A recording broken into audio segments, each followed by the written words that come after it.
Graça e paz, irmãos, a você que nos visita neste canal. Estamos muito felizes de estarmos novamente aqui, nessas aulas da Escola Bíblica em Casa.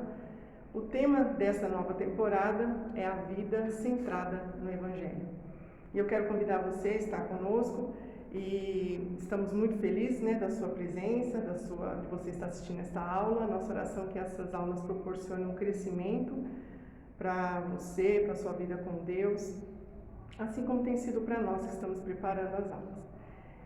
O tema, uma vida centrada no Evangelho, nos remete a uma vida em que Cristo reina, Ele está no centro. O centro é um lugar de equilíbrio e o termo vida centrada no Evangelho nos traz essa ideia de equilíbrio e harmonia. Então é uma vida em concordância com o Evangelho, em harmonia com o Evangelho, equilibrada aos padrões do Evangelho, é uma vida governada pela vontade de Deus.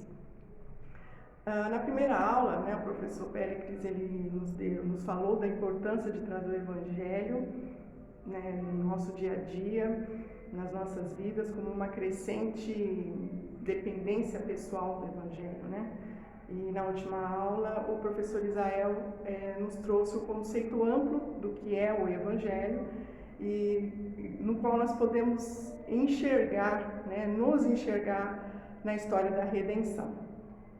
Todas essas aulas estão disponíveis no canal. Se você ainda não assistiu, vai ser muito bom para melhor aproveitar o tema. E hoje nós vamos aprofundar um pouco sobre o tema e vamos falar sobre um aspecto da vida centrada no Evangelho, mais um aspecto.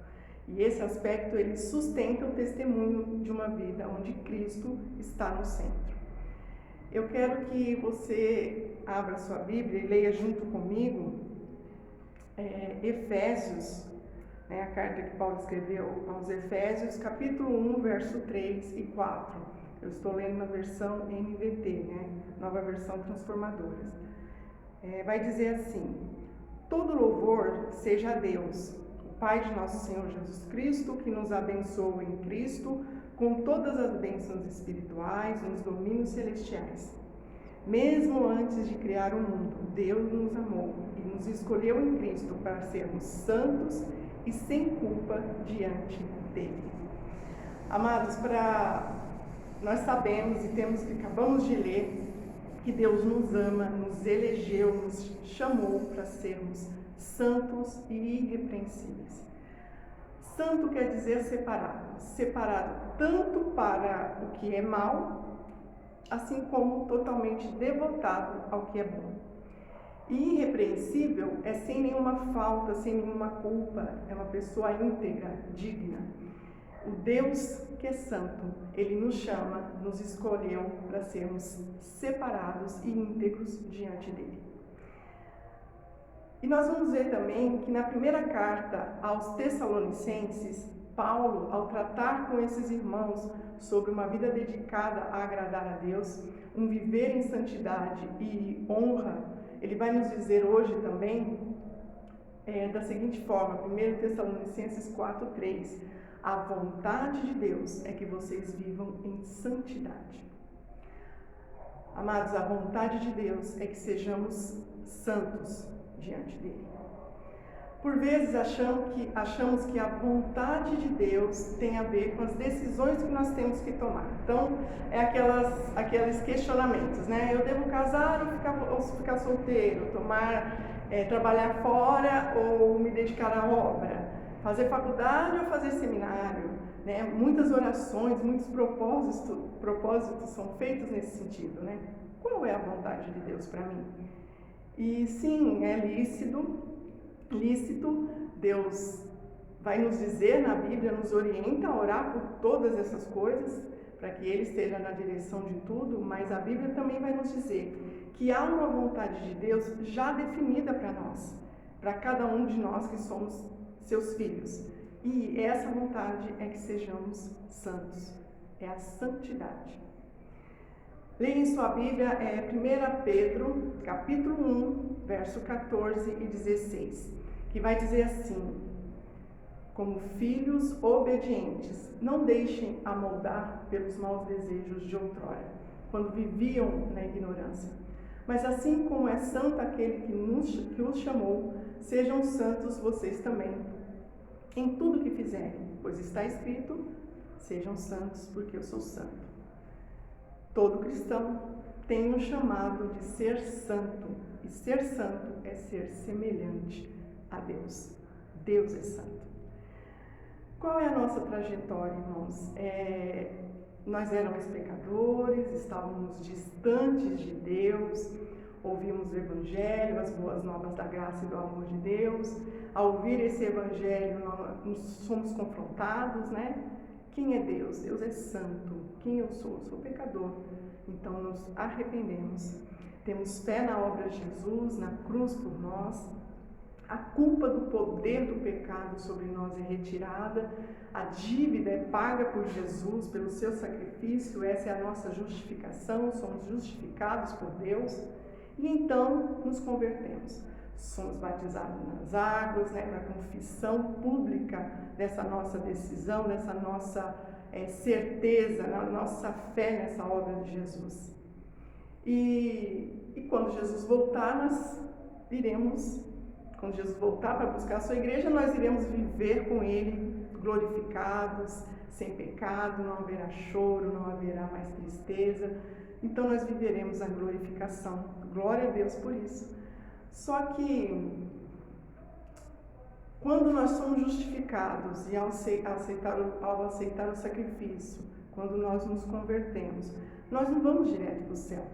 Entre a nossa justificação e a glorificação, nós continuamos a viver aqui nessa terra, né? Conforme está escrito em 2 Coríntios, capítulo 3, verso 18, somos transformados de glória em glória à imagem de Cristo. Todo cristão, a partir de sua conversão, inicia uma jornada de santificação. Amados, nessa jornada, por vezes, outras coisas vão tomando o lugar da vontade de Deus para nós. E então nós podemos muitas vezes projetar que daqui a tantos anos eu quero ter uma casa, eu quero ter um carro, uma carreira, até um ministério, né? Nós projetamos isso para nós, né? Quem é pai projeta para os filhos, não tem nada de errado nisso, não é pecado, mas a questão é a proporção que tudo isso toma em lugar de uma vida santificada. Você pode e deve, né, fazer faculdade, ter uma boa casa, mas independente do curso que você escolher, do tipo de casa que você vai ter, da marca do seu carro, do tipo de ministério que você vai desenvolver para a obra do Senhor, o que é igual para todos nós cristãos é o chamado à santidade. E a minha pergunta nessa noite para você é como estão as suas aspirações e anseios de crescimento espiritual?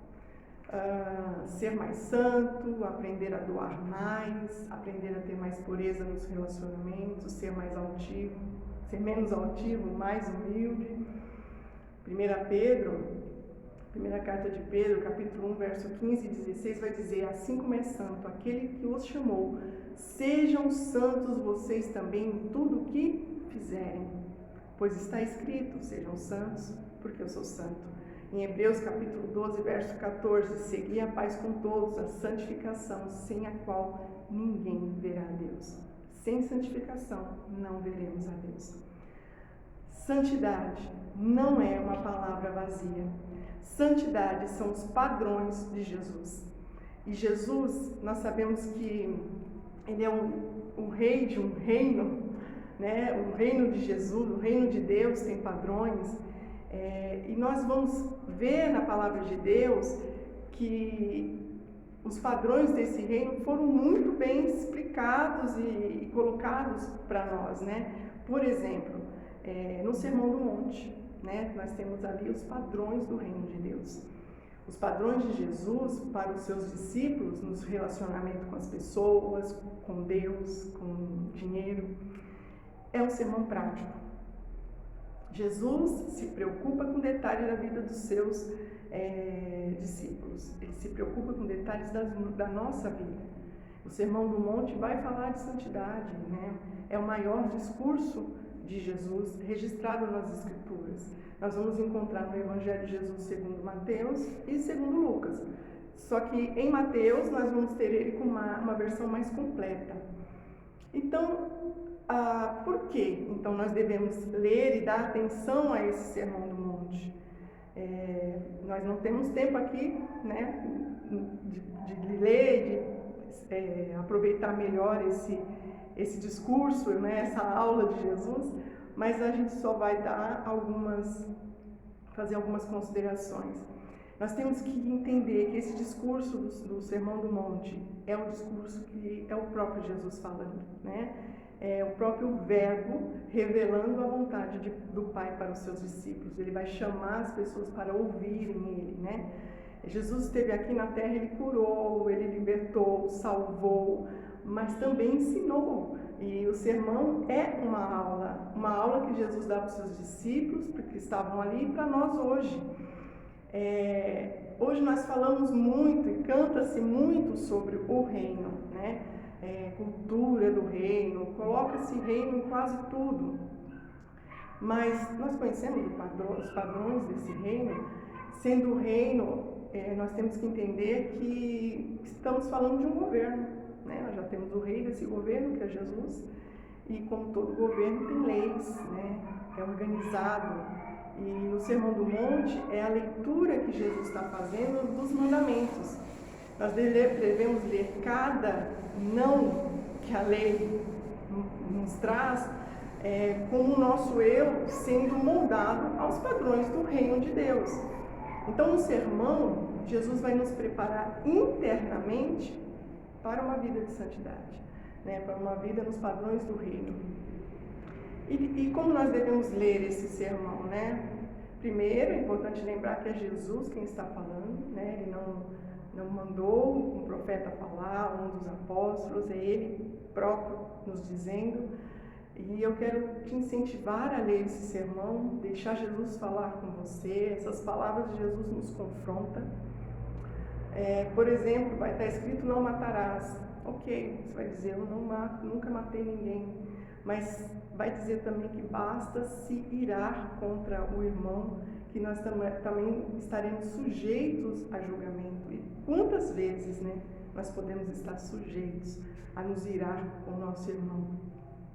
Então, esse padrão de santidade realmente é alto, é muito alto, né? Jesus, nós podemos ver claramente que Ele não veio simplesmente exigir que você, que eu, que nós venhamos cumprir o padrão elevadíssimo desse reino. Não, Jesus veio nos capacitar a obedecer à vontade. Ele foi o nosso exemplo, né? Ele esteve aqui e nos diz: é possível, nele é possível.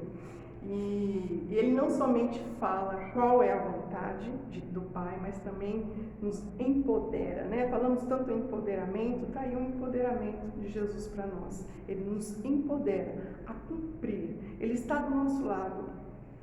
Mais ainda, Ele deixou o Espírito Santo que habita no crente, né? Então, o Espírito Santo, nós podemos dizer que é o agente deste empoderamento, dessa capacitação a sermos santos, a ter uma vida santificada.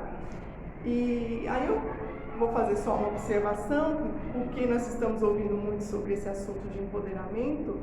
Que empoderamento você tem ouvido e recebido? Ele tem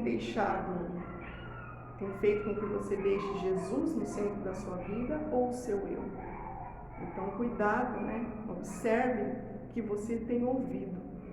É importante, sim, ler as Escrituras, ler esse Sermão do Monte, esse bloco de ensinamento, considerar que é o próprio Jesus nos falando, mas pela ótica da graça, irmãos, porque senão nós vamos cair no legalismo, né? Não vai ser por nossa força, nem nós vamos conseguir sozinhos, é pela graça. E nas próximas aulas nós vamos ter esse assunto sendo abordado também. E em Mateus 5,48, eu queria que você abrisse aí e acompanhasse comigo, o que nós podemos dizer que o resumo do sermão, o resumo dos padrões do reino. Vai dizer assim: portanto, sejam perfeitos, como perfeito é o Pai Celestial. Uau, né? padrão não é pouca coisa. Realmente, esse sermão, esses padrões são muito difíceis. Mas é viver milagre, irmãos.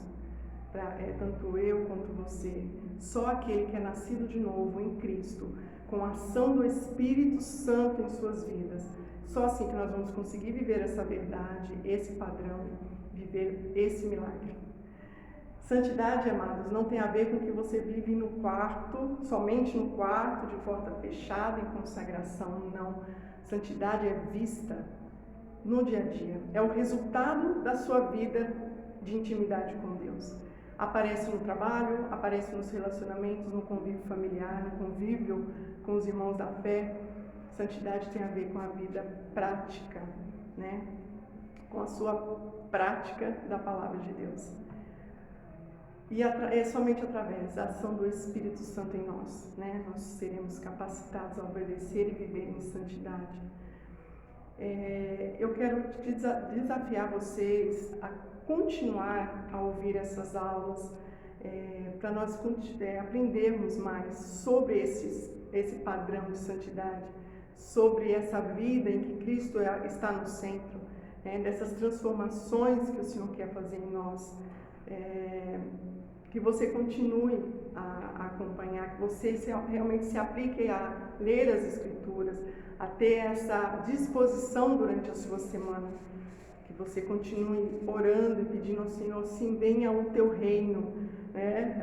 A oração é essa mesmo, mas que nós estejamos submissos aos padrões desse reino, amém? Eu peço ao Senhor que venha abençoar cada um de vocês.